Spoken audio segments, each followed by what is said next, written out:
Mesdames et messieurs, bonjour, vous êtes sur le 28 TV, nous sommes toujours en direct du Carrefour Live à Chartres et nous avons la chance aujourd'hui de recevoir Angoune sur le plateau. Bonjour. Bonjour. Alors Angoune, avant de démarrer, j'ai tout simplement envie de te demander comment tu vas. C'est un petit bout de temps qu'on t'avait pas vu, alors est-ce que c'était pour préparer ton album ou tu avais envie de faire un break? En fait, j'ai jamais fait un break.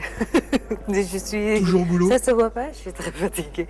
Non, mais parce qu'en fait, à chaque fois, je sors un album. Mais la France ne connaît que la version française de mon album. Mais je sors aussi un album en anglais.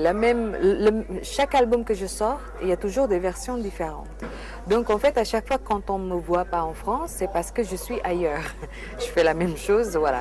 Je mène plusieurs carrières en même temps. Alors c'est vrai que tu as la possibilité de sortir des albums en plusieurs langues. Beaucoup de chanteuses pourraient t'envier. Alors ces albums sont-ils les mêmes? Parce que les traductions, c'est pas toujours la même chose. Alors est-ce qu'ils changent les albums? Je fais pas de la traduction, mais en fait, à chaque fois que je fais un album, c'est toujours je ne sais pas si c'est la version anglaise ou la version française de l'album.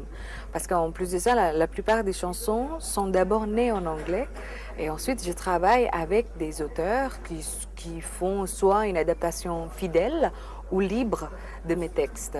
Mais par contre, pour ce dernier album, on a fait le contraire. On a fait d'abord l'album en français et puis ensuite, après, je travaille le côté anglais. Mais ce sont des albums identiques, ouais.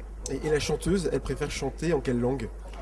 Alors, en indonésien je ne sais pas. En fait, il y a des choses qu'on pourrait mieux dire, je dirais, en français ou peut-être, mais il y a aussi le charme de la langue indonésienne ou alors ou en anglais, ça sonne quand même mieux. Donc, chaque langue est très très différente.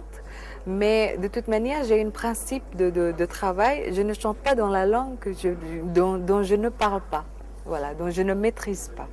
Alors tu chantes en plusieurs langues, tu es à l'aise sur plusieurs styles de musique. Alors quel univers tu vas nous proposer pour ce dernier album? Ce dernier album, alors, il y a un véritable retour vers chansons. Donc, nous, on fait le tout au service de beaux textes et puis des mélodies. Mais il y a quand même une apparition d'orchestre symphonique, des guitares saturées. Je suis une amoureuse de la musique, donc je ne peux pas m'arrêter dans un genre musical.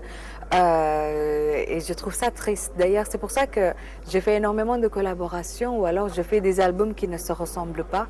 C'est tout simplement parce qu'en tant qu'artiste, il faut qu'on soit libre. Alors tu écris énormément sur ton album. Tu t'es quand même entouré d'autres auteurs pour le composer ou Oui, parce que en fait, je n'écris pas en français. C'est pas ma langue maternelle, c'est ma troisième langue. Et en plus, je n'ai pas encore tout à fait la maîtrise parfaite de votre langue. Donc, je suis. ça se voit pas du tout? Parce que vous êtes très intelligent. Enfin, les Français sont assez gentils avec moi en général. Mais de toute manière, donc d'abord il y a ça, il y a cette espèce de pudeur envers cette langue. Et puis deuxièmement, je voudrais pas du tout me priver des talents d'auteur voilà, de Marie Bastide ou Vincent Baguian avec qui je travaille pour cet album. Ouais. Et enfin le titre de ton album, Écho, la signification du titre? La signification, en fait, ce sont les chansons qui font les échos de ma vie. Et tout simplement, les chansons sont assez personnelles. Oui. On apprend à Et te connaître en écoutant des chansons. Oui, en fait, les chansons sont personnelles, mais ne sont pas autobiographiques. En fait, on a un peu romancé sur certaines choses. On les rend un peu au moins tristes ou au contraire plus dramatiques. Mais en tout cas, ce sont des faits, c'est à base des faits réels. Voilà. Bah, merci à toi d'avoir accepté Merci à toi, d'être sur notre plateau. Manu. Merci. Et je vous rappelle que l'actualité, c'est sur notre site internet au www.le28.tv. Merci. Cool.